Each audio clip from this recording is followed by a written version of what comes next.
که اما پیدایش از آن اوست. امروز دوشنبه باز خدمت دوستان عزیز در برنامه صلح افغان، رادیو صلح افغان قرار دارم. آرزو دارم که همه عزیزان و شنوندگان گرامی صحتمند باشد و مهمان برنامه امروز ما باشد. در برنامه امروز توجه شما را به دو موضوع بسیار مهم جلب میکنم که یکی جواب در مقابل انتقادهای بیجا به مورد محترم آقای شفیع عیار است که یک گرداننده یک برنامه تلویزیونی است که برنامه دینی دارم، و موضوع دوم راجع به انتخابات دوره دوم ریاست جمهوری افغانستان است. رادیو صلح افغان که بلند کننده آواز تمام مهاجرین و مدافع حقوق مهاجرین در خارج از کشور و بلند کننده آواز مردم مظلوم افغانستان و مدافع حقوق مردم افغانستان و مدافع حقوق زنان مظلوم افغانستان در افغانستان می باشد. و این آواز ما تا آن وقت بلند است تا به تمام ظلم و بی‌عدالتی هایی که در افغانستان است، این ظلم و بی‌عدالتی خاتمه داده شود.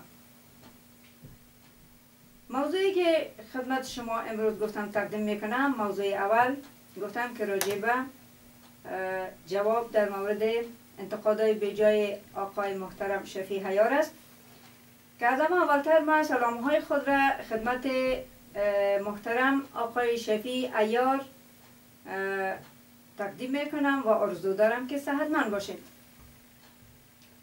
شما منیس یک مفسر دین یا عالم قرآن که یک شخص روشنفکر همیشه در مورد آیت های کتاب خداوند یعنی قرآن صحبت میکنین و او را تفسیر میکنین، در مورد از او روشنی مندازین برای مردم.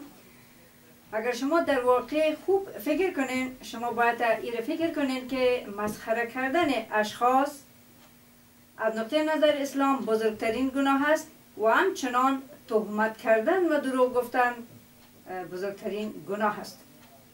شما در مورد صحبت من که من چرا مدافع حقوق زن در خارج از کشور هستم یک انتقاد کردین که من در مقابل جوابتان به این پاسخ جوابتان اقسم ارائه می کنم که در خارج از کشور هم بسیار زنان مظلوم وجود داره که با وجودی که در خارج از کشور قرار دارن، بسیار ظلم و بی‌عدالتی در مقابلشان وجود داره که اینا به خاطر آبرو و عزت فامیل خود همیشه بی صدا هستند و آواز خود نمیکشند و ما همیشه خواستیم که کمک بکنم اونا را، چون انجمن خانم‌های افغان ما دارم، به این خاطر ما زیادتر میفهم که خانم ها چقدر مشکلات دارن، نه تنها در داخل افغانستان که در خارج از کشور هم مشکلات زیاد را خانم های افغان متحمل میشن.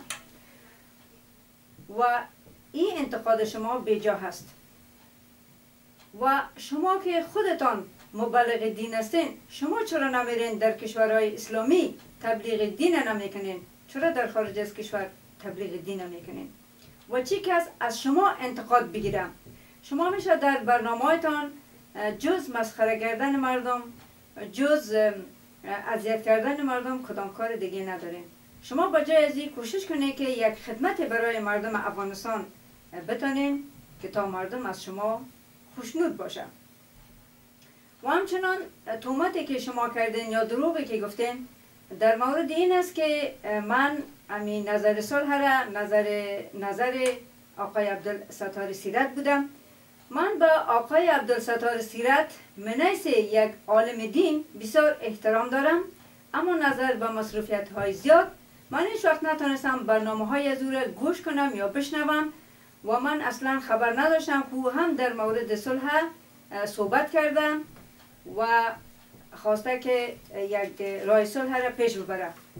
اما نظر صلح یا تشکیل یک حکومت موقت نظر خودم است و این نظر ما به خاطر تمام بی‌عدالتی ها و ظلمی که در افغانستان هست و همچنان گریه بیوزنان افغان در پشت تلویزیون ها، تمام بی‌عدالتی، فقر، فساد و ظلم بی اندازه این چیزا باعث شد که احساسات من را به او اندازه شعله‌ور بسازه تا ما در کشور سوئیس یک تعداد یک رادیو را به نام رادیو صلح تعداد گذاری کنم و از طریق رادیو بتانم که آواز هموطنان خود، درد و رنج غم هموطنان خود به گوش جهان برسانم. چون یگانه منبع که آواز تمام اشخاص به سرتاسر جهان میرساند تلویزیون و رادیو هست که در سابق رادیو بود و حالا هم رادیو است و در پالوی ازی تلویزیون هم وجود دارد.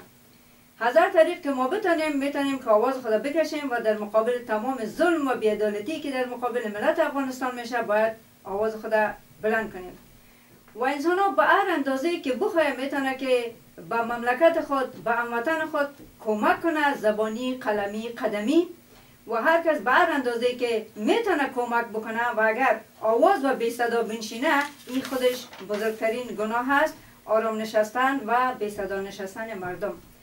و همین نظر پیشنهاد حکومت صلح را که من کرده بودم یک حکومت موقت که منظور از یک حکومت مردمی و ملی بود که خودم هم میخواستم که در اونجا اشتراک داشته باشم. در اینجا تقریبا آواز من که از طریق تلویزیون های آقای خطاب، از طریق تلویزیون آقای خطاب و از طریق تلویزیون آقای مسکینیار، افغانایی که در داخل و خارج کشور شنیدن هر کس به نوبه خود بر ما زنگ زدن و پشتیبانی خود از ما اعلان کردن. در افغانستان تقریبا 5 الی 6 هزار نفر از ما طرفداری کردن که گفتن که اگر من وارد افغانستان شوم اونا در پشت من استادگی داره و خاطر که دیگه مردم افغانستان از جنگ خسته شدن و صلح میخواهند. و آقای شفیع عیار، من نمیخوایم که شما را مسخره کنم و شخصیت شما بسیار زیاد احترام دارم، میخوایم شما را کمک بکنم و کمک ما به شما این است که چون شیطان همیشه زنده است و انسانها را به گودال بدبختی میکشانه، همیشه شیطان انسان به راههای غلط راهنمایی میکنه تا او اندازه انسان از راه میکشد تا به موقعی که خوب انسان از راه کشید و شیطان کامیاب شد به او موقع شیطان هم از انسان بیزار میشه.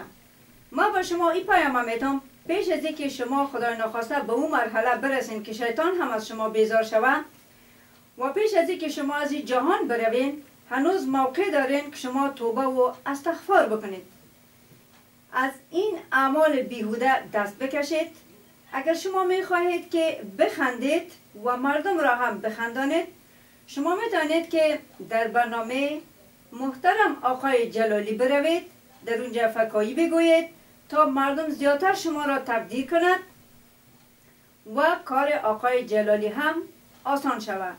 زیرا از یکی از پربیننده ترین شبکه های تلویزیونی است و همچنان ما خودم از جمله اشخاصی هستم که به این تلویزیون شبخند بسیار زیاد علاقه دارم و مورد پسند ما هم است و شما اگر در اون تلویزیون بروین و در اونجا امی فکایا رو بگوین تا مردم بخنده و شما خودتون بخندین، زیادتر مردم از شما خوشحال میشن. از مسخره کردن اشخاص هیچ کدام فایده بر شما نمیرسن جز آزرده کردن قلب دیگران، زیرا مسلمان واقعی کسی است که مسلمانان دیگر از شر دست و زبان از او در امان باشه، با زبان خود کسی را اذیت نکنه و با دست خود کسی را اذیت نکنه. و شما هم کوشش کنید که در آینده از این کارها دست بکشین. شما با جای مسخره کردن مردم رای نجات ملت افغانستان بسنجین که چی هست رای نجات ملت، ببخشین رای نجات ملت چی هست و شما کوشش کنید که مردم به یک رای خوب و رای درست که رای عدالت انصاف باشه، رای ازی باشه که ما تمام تبعیضات نژادی، قومی، ملیتی رو باید از بین ببریم. ما کل ما یک افغان هستیم، از افغانستان هستیم، به نام افغان هم دیگر رو بشناسیم و با هم اتحاد و اتفاق کنیم. ما زیادتر شما را از بیشتر چیز نمیگم. ما آرزو دارم که در آینده از انتقادات در مورد شخص من، چون من خودم در مورد شما هیچ وقت انتقاد کردم، برنامه شما را که میشم ما در بعضی جاها با شما هم نظر هستم در بعضی جاها من با شما مخالف هستم، ولی که انتقاد از شما هیچ وقت نکردم، چون من تمام احادیث پیغمبران که نزدیک به قرآن است و با قرآن تطابقت دارد، با قرآن بسیار نزدیک است، ما او را قبول دارم. و برنامه ما یک برنامه لایف است. انسان وقتی در صحبت همیشه بعضی کلمه از پیش انسان اشتباه میشه. اگر شما خودتان برنامه‌تان دوباره تکرارا بشنوین، شما بسیار زیاد غلطی ها خودتان در زبان دارین. بعضی کلمه از پیش شما اشتباه شدن، به این خاطر شما نباید در استعمال بعضی کلمه ها انتقاد بگیرین سر اشخاص، به خاطر که زبان است، بالاخره زبان انسان بعضی وقت از غلطی در زبان انسان رخ میده و شما خودتان هم این غلطی ها را چندین بار در صحبت هایتان تکرار کردین. و صحبت شما که است از طریق یوتیوب است، شاید شما چندین بار صحبتتان را ببینین و او را اصلاح بسازین، ولیکن برنامه رادیویی ما که است یک برنامه لایف است. ما امو صحبت را که میکنم صحبت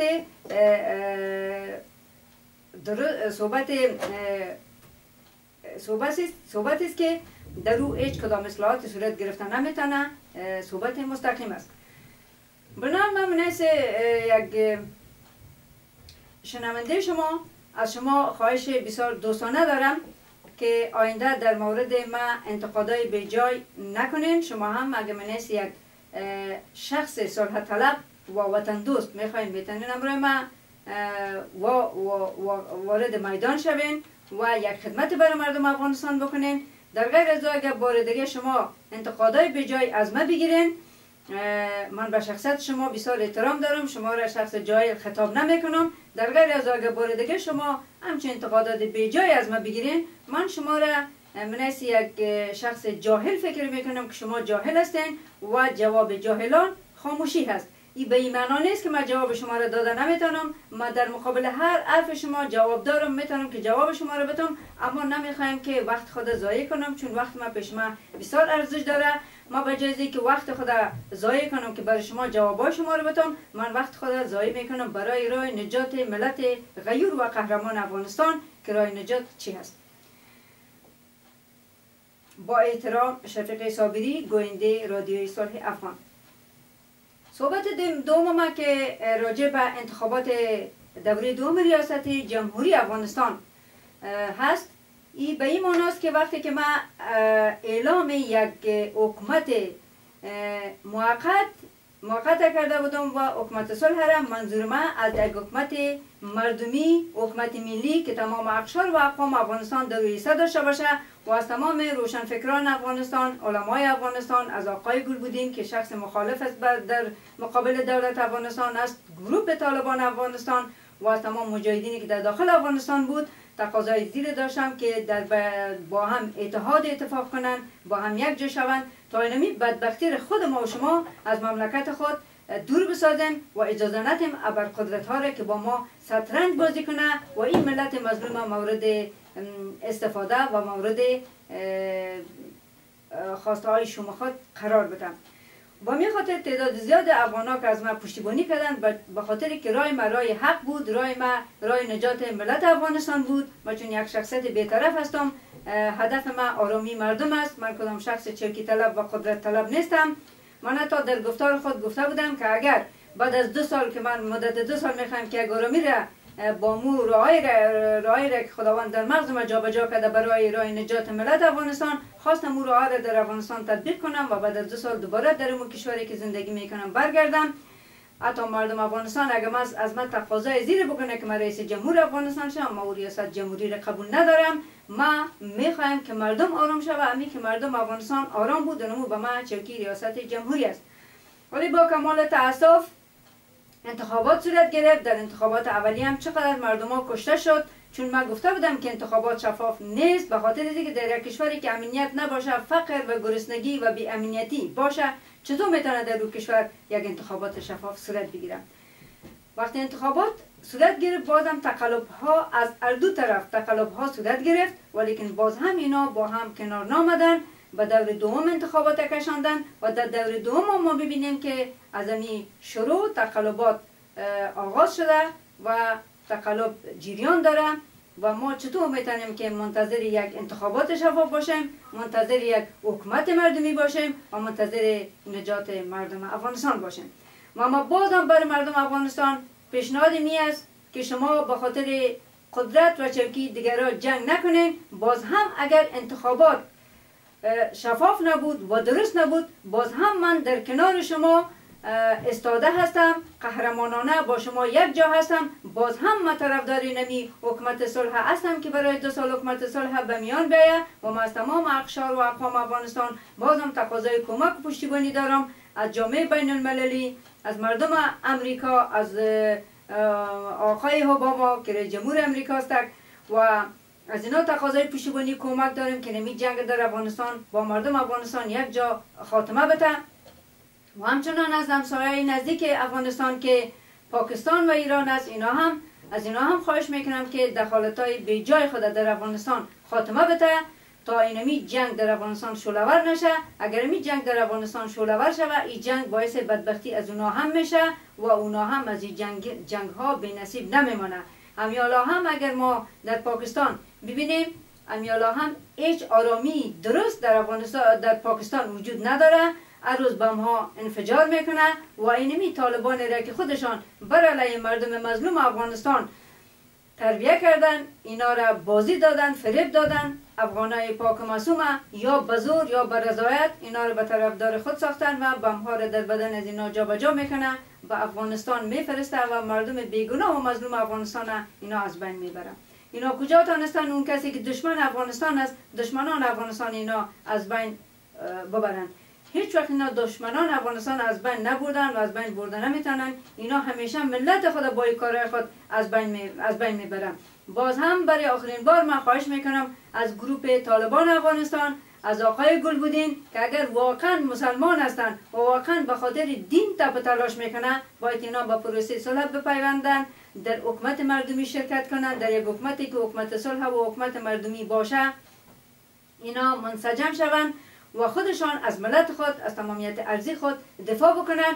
و اگه اینا میخواین که نمیخوایم جنگ ادامه بده، هر روز مردمی که از افغانستان خارج میشه، اول خود در کوها و دریاها از بین میره و بعد از اگر تا کشور اروپا هم اینا سلامت برسه، باز هم از دین دور میمانند، از آموختن دین دور میمانند و اینا تمام کسایی که از آموختن علم دین دور میمانند، این کلش گناهش باعث انمی نفرای گلبودین و گروپ گلبودین و طالبان افغانستان است که اینا خود مسلمان میگن و میگن ما از اسلام دفاع میکنیم. این از اسلام دفاع کردن نیست، این کار باعث نابودی اسلام میشه و اینا اسلام نابود میسازن.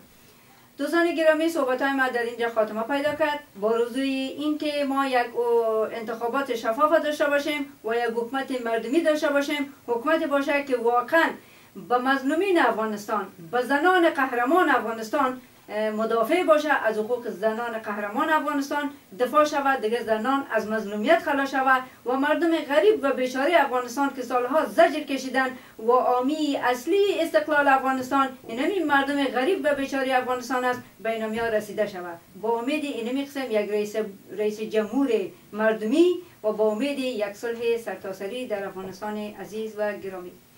دوستان گرامی، در این قسمت برنامه با هم یک موزیک میشنویم. دوباره با ما باشید.